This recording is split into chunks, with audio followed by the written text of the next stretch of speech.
O Senhor esteja convosco. Ele está no meio de nós. Proclamação do Evangelho de Jesus Cristo segundo São Mateus. Glória a vós, Senhor. Naquele tempo, os discípulos de João aproximaram-se de Jesus e perguntaram: por que razão nós e os fariseus praticamos jejuns, mas os teus discípulos não?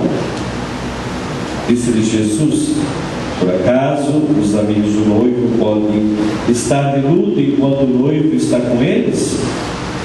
E eles virão que o noivo será tirado no meio deles.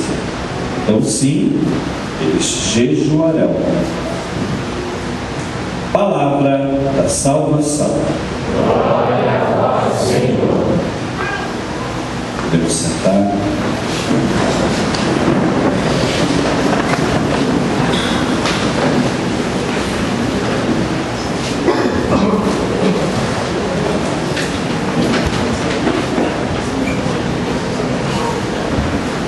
A palavra de Deus nos confirma e a igreja segue as orientações que o próprio Cristo nos deu e a experiência vivida pelo povo antigo. Por isso que nós poderemos até nos perguntar: por que o jejum? Por que a abstinência? Por que a igreja coloca neste tempo os 40 dias de preparação? E por que nós somos convidados e convocados para jejuar, para a abstinência, mas acima de tudo também para a prática da oração e da humildade? Um dia alguém me perguntou: por que a igreja todo ano repete a mesma coisa? Eu respondi para ela: quanto mais você faz alguma coisa, melhor você fica. Quanto mais você se aperfeiçoa, melhor você sabe fazer. Quanto mais você vai buscando a Deus e vai entendendo todos esses mistérios e vai encontrando o sentido pelo qual você está fazendo, mais profundamente você vai vivenciando. Por isso que a repetição faz com que a gente se aprofunde e não repita apenas por repetir. E por isso que hoje a palavra de fato nos fala do jejum, da abstinência, mas acima de tudo também da forma com que nós fizemos o jejum e a abstinência. O profeta Isaías já nos disse: não adianta você fazer jejum e abstinência e você continuar tratando mal as pessoas. Não adianta você se colocar diante de Deus e, como Jesus critica veemente os fariseus, não adianta você fazer as coisas para ser visto pelos homens. Você precisa fazer com um profundo sentido de conversão. Por isso que a atitude do jejum, da abstinência, nos fortalece espiritualmente, nos faz pessoas mais fortes. Por isso que hoje uma palavra que está sendo esquecida e que é muito importante, de suma importância dentro da nossa caminhada. O que é a ascese? A ascese é o exercício do autodomínio. Por que hoje nós estamos vivendo ao sabor das coisas? Porque nós não temos mais o domínio, principalmente dos nossos instintos e do nosso corpo. Nós fazemos aquilo que dá vontade. Quantas vezes nós já ouvimos falar: eu vou à missa quando eu tenho vontade, eu faço quando eu tenho vontade. Mas nós precisamos fazer aquilo que é necessário. Muitas vezes o nosso corpo, o nosso instinto nos leva por lugares que não são lugares de Deus, nos leva a atitudes que não são atitudes de Deus. Por isso que a ascese é o exercício do autodomínio, dizendo: eu opto por esse caminho, eu faço porque eu estou convicto. Por que Jesus diz: eu sei que você precisa, eu sei da tua necessidade, mas é necessário que você peça. Por quê? Porque eu tenho que ter consciência daquilo que eu peço, daquilo que eu faço, daquilo que eu quero. E hoje, cada vez mais, nós estamos vivendo num mundo que nós somos levados pelo sabor. Até existe música que diz: deixa a vida me levar. E as consequências, elas estão aos olhos nus, estão aparecendo cada vez mais dentro da nossa vida, dentro da vida da nossa família, dentro da vida da nossa igreja, porque hoje as pessoas, elas se deixam levar pelo seu impulso. Por isso que hoje a gente vê tantos jovens se perdendo, que se deixam levar pelo impulso da sexualidade, porque se deixam levar pelo impulso do prazer. Por que hoje é tão grande o número de infidelidade e de divórcio? Porque as pessoas deixam se levar pelo impulso. E nós nos tornamos escravos dos nossos impulsos.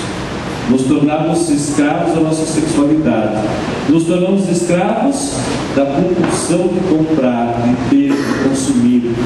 Por isso, cada vez mais, nós precisamos proclamar: você é dono do seu destino.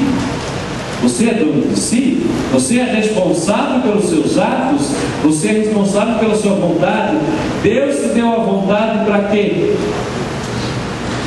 Para que você possa voltar pelo caminho certo. O livro de Deuteronômio diz: todos os dias você tem diante de ti o caminho do bem, o caminho do mal, o caminho da perdição ou o caminho da salvação. E quanto mais eu entrego minha vida a Deus, mais livre eu sou.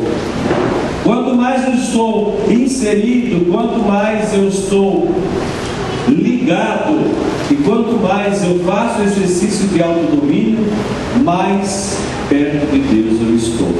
Porque Jesus nos ensina que nós não devemos nos deixar levar pelas tentações. Ele foi tentado, mas não se deixou levar pelas tentações. Ele sofreu na carne muitas coisas que nós sofremos. Nós cervejamos, Deus foi parecido conosco em tudo, menos o pecado. Essa é a grande diferença que nós temos com Jesus Cristo. Ele não se deixou levar pelo pecado. Então, que de fato esse exercício nos leve a uma fortaleza interior.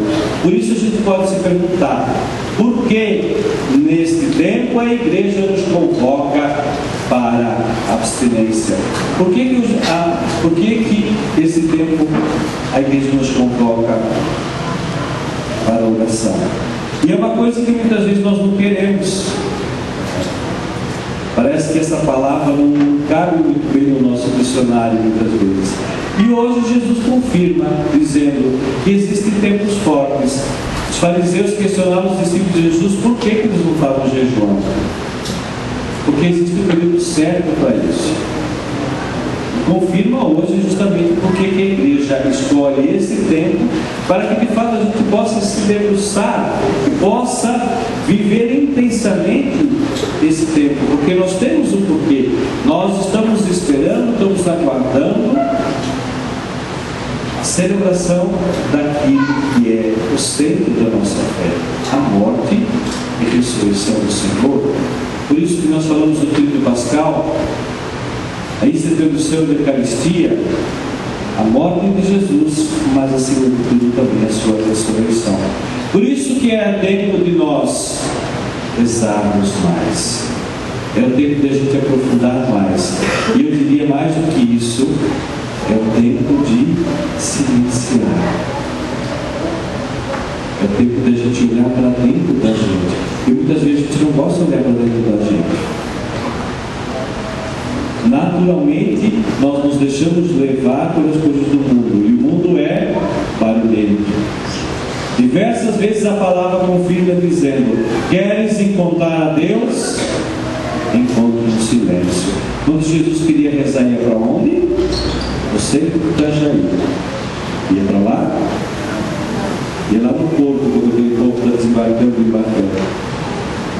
Jesus ia para o deserto. Jesus se recolhia. E talvez muitas coisas, muitas graças não acontecem na nossa vida porque nós não silenciamos. Nós não olhamos para dentro de nós. Parece que eu sempre tenho que ter um barulho. Basta a gente ver. Nesse dia eu cheguei numa comunidade e falei: muito boa a comunidade de vocês, mas vocês são extremamente barulhentos. Quando a gente reza, quando você se propõe a vir rezar, quando você se propõe a vir à missa, quando você sai de casa, você já começou a sua missa, já começou a sua oração. E quando você chega aqui, nós temos que ter um clima para rezar. Por isso que a igreja nos convoca nesse tempo, de fato, de também ser um tempo de silêncio, ser um tempo de interiorização. Por isso que as nossas celebrações devem ser celebrações mais interiores, que nos levam à reflexão, que nos levam à meditação e que nos levam ao encontro com a palavra. Por isso que é essencial o silêncio. Nós, na nossa celebração, nós não aprendemos a silenciar.